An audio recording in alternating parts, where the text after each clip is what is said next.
I feel like when I travel abroad, I feel like everyone else in the world is living the American dream because of our politicians. We've literally exported the American dream to other countries to live at the expense of our citizens and our people.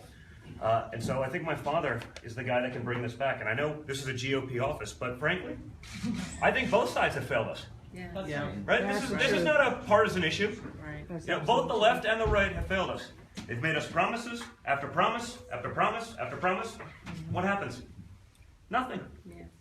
Nothing happens, right? Except they sit there for 25, 35, 45 years, Yes. right? In D.C., getting their friends rich, getting rich themselves, while the rest of America hasn't seen an effective pay raise in, what, 2 decades? Yes. About 2 decades, right?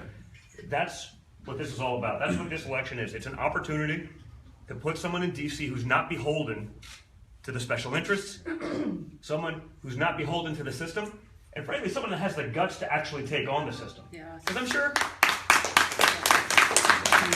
a lot of people got into D.C., they got into these positions with the greatest intentions, and then they got sucked in.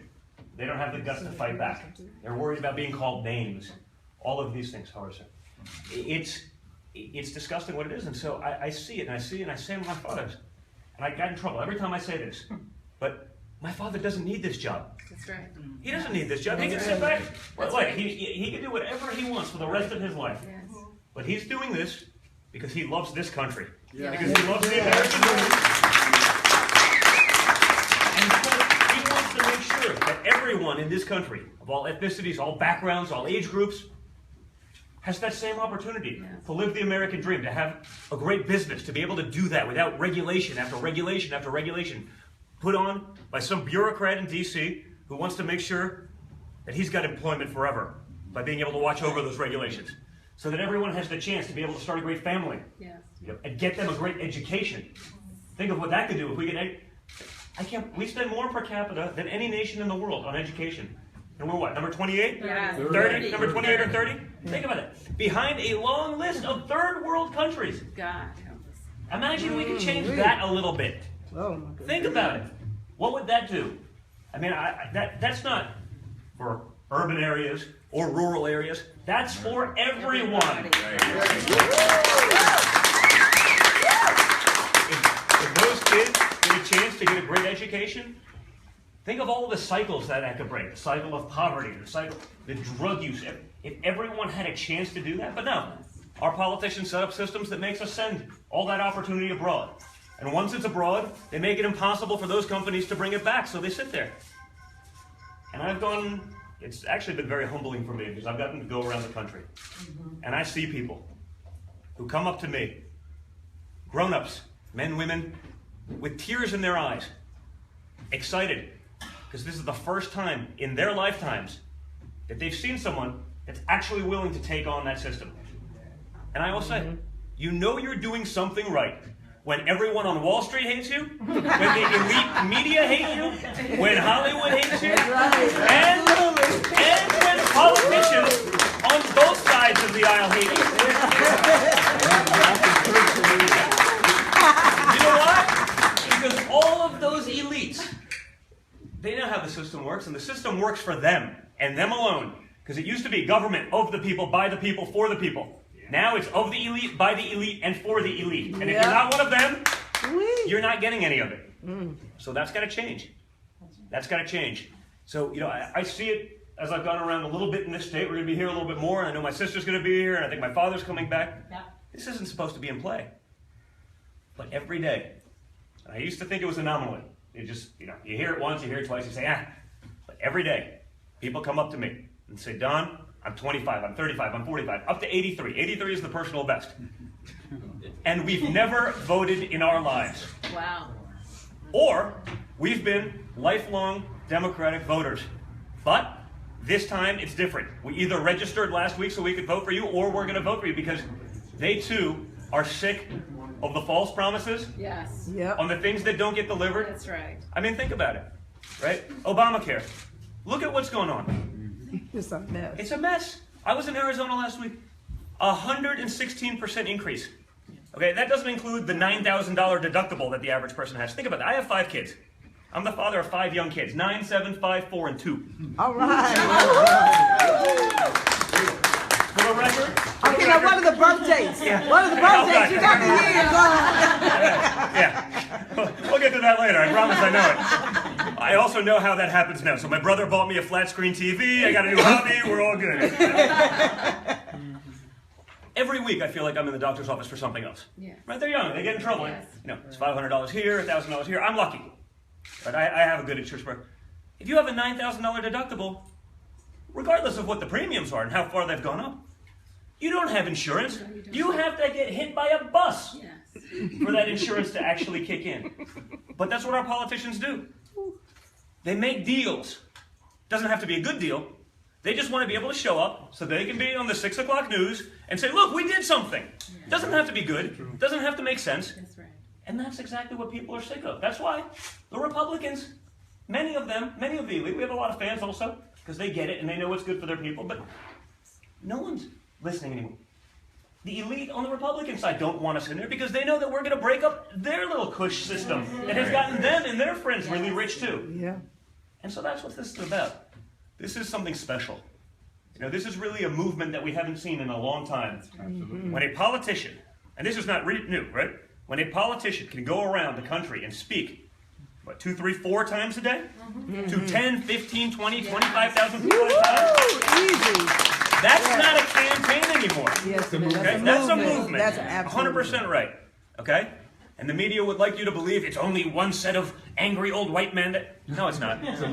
Everyone is sick of this. And that's the kind of stuff we have to stop. If this was a campaign against Hillary Clinton, based on track record, based on just about any matrix, this thing would have been over a long time ago, but it's not. It's a campaign against the media. That's right. What, 96% of whom donated to her campaign? I mean, you wouldn't even think that'd be legal. How can you be objective if you're making donations to a campaign? Right? It's against Wall Street. She wants to, she does all these amazing things. It's great. We're going to eliminate the dark money coming into campaigns. She's taking 85% of that money. Her whole campaign is funded by... Yeah. That's the kind of hypocrisy that has to stop. Yes. Yeah. Okay? Because we've seen it all. We knew it was going along for years, right? The corruption, the graft, the theft. Now we see it in WikiLeaks.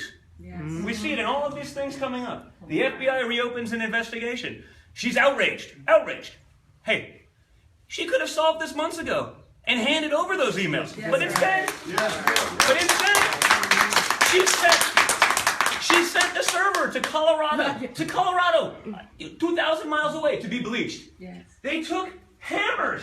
This is not like, you know, a figure of speech. They actually took hammers to iPhones and Blackberries to make sure that that information didn't get out. And now she's outraged and she wants that released, knowing full well that the FBI can't release evidence in an investigation right now. So it looks like she's trying to do the right thing. But she could have done the right thing from day one. But she didn't. So we see it, the pay to play. $10 billion that went to Haiti. Everyone in Haiti is saying, where did the money go? Oh, yes. That's horrible. She what talks they about did our to them. connection, supposed connection to Russia, because we built condominiums and sold a couple apartments to some Russians in New York. But she doesn't talk about the fact that Bill Clinton gave a 6-figure speech in that part of the world, and a few weeks later, she and the State Department sign off on selling 20% of U.S. uranium Yes. in the ground to the Russians. Uranium, you know, the stuff they use to make atomic weapons. That is. Yes. It's that kind of That's hypocrisy. traitorous. Those kind of lies. And what's worse than that it's happening is that so many people don't care. That so few people in the media will talk about it. And that's the fight we're against. Right? We're not just up against the candidate, because, I mean, candidly, the only thing she's running on is that she has experience. And if she has experience, I want no experience. If her track record is the experience we're talking about, I want none of it. And so, we're making a simple case to the American people. And that's the other difference. My father's having a conversation with the American people, Yes. not at the American people. That's right. He's not telling you what you should think, what you should do. He's having a conversation. He actually wants to know. He actually cares. Yes, he does. And he's going to do a good job for this country, because I've seen him do it time and time again. And everyone says, hey, he's a bull in a china shop. Well, you know what? He is when he has to be. Yes, he is. Yes. But you can't do what he's done for 40 years in business, in a wide variety of businesses, without being able to bring in the best, without being able to listen to them and take their advice. And that's what he's done. And in a state like Michigan, that was so based on, you know, manufacturing, and it's been decimated. Yes. Ask Lynn. Lynn's here from our organization. We have so many executives, high-level executives in our organization. They started off as doormen, security guys, drivers, construction industry guys. They didn't go to fancy colleges or have some sort of fancy degree, but my father saw in them a work ethic, a street smarts, something that separated them. And he gave them opportunities that no other executive would do because they didn't have those little fancy titles. But he saw something in them, and that's why they've been with us for 20, 30, 35 years.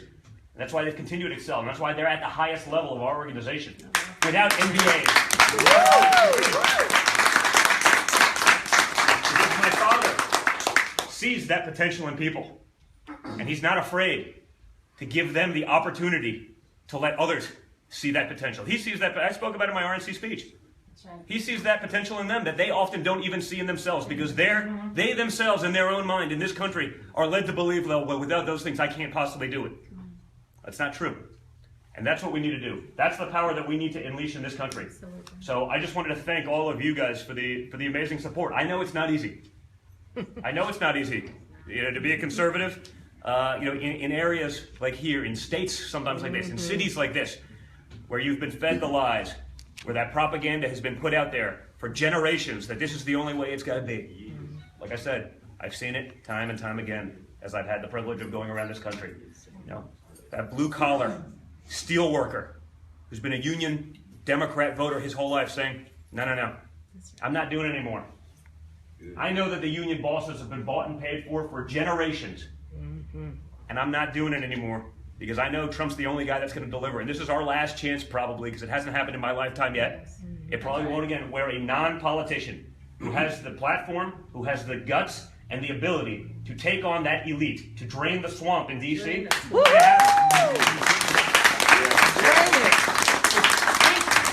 Honestly, because it's all about the next generation. As I mentioned, I'm the father of 5 young kids.